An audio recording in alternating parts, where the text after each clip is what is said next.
Hey, what's up everyone and welcome to another very exciting video. Today, I just want to talk about the console wars. I mean, whatever happened to the term console wars? It became a dirty phrase all of a sudden. It became associated with toxicity. Is there no end to this political correctness madness? In all seriousness though, you remember growing up and getting into heated debates in schoolyard about what was better than Nintendo versus the Sega, Nintendo versus PlayStation, Sony versus Nintendo versus Xbox? These were fun times, but debates got heated. This was just a staple of schoolyard conversations growing up in the 90s and early 2000s. I guess people just got exhausted. And now we live in a world where we can't even say console wars no more. But back in the day, we'd also go to each other's houses to actually check out the console that our friend had. I had a friend with a PlayStation and he'd invite me over to his place and I was introduced to the lovely world that is Grand Theft Auto. I actually owe that guy a big thank you. And he'd come over to my place and would play all the amazing Nintendo exclusives. The amount of times that I had friends over to play GoldenEye 64,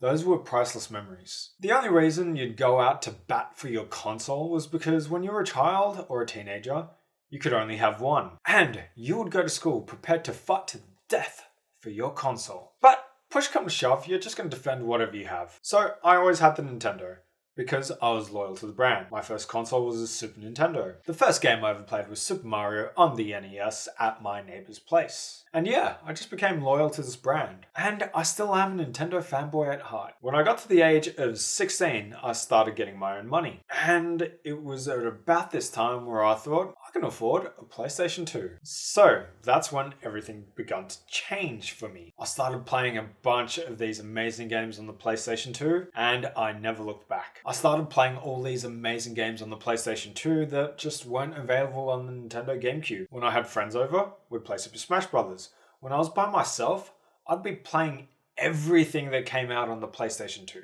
Everything. And now that I'm an adult who works full time, I can afford any console I bloody well please. So I have the PlayStation Series S, I have the PlayStation 5, and I have the Nintendo Switch. I guess the big point I'm getting at is, I think we're at a stage of gaming history where we can just sit down and admit that each console has games that are exclusive to them that we would get for that console. Xbox people would like Halo and Gears, Nintendo has The Legend of Zelda, and the Sony PlayStation has Spider-Man. It's not about 16 bits versus 32 bits.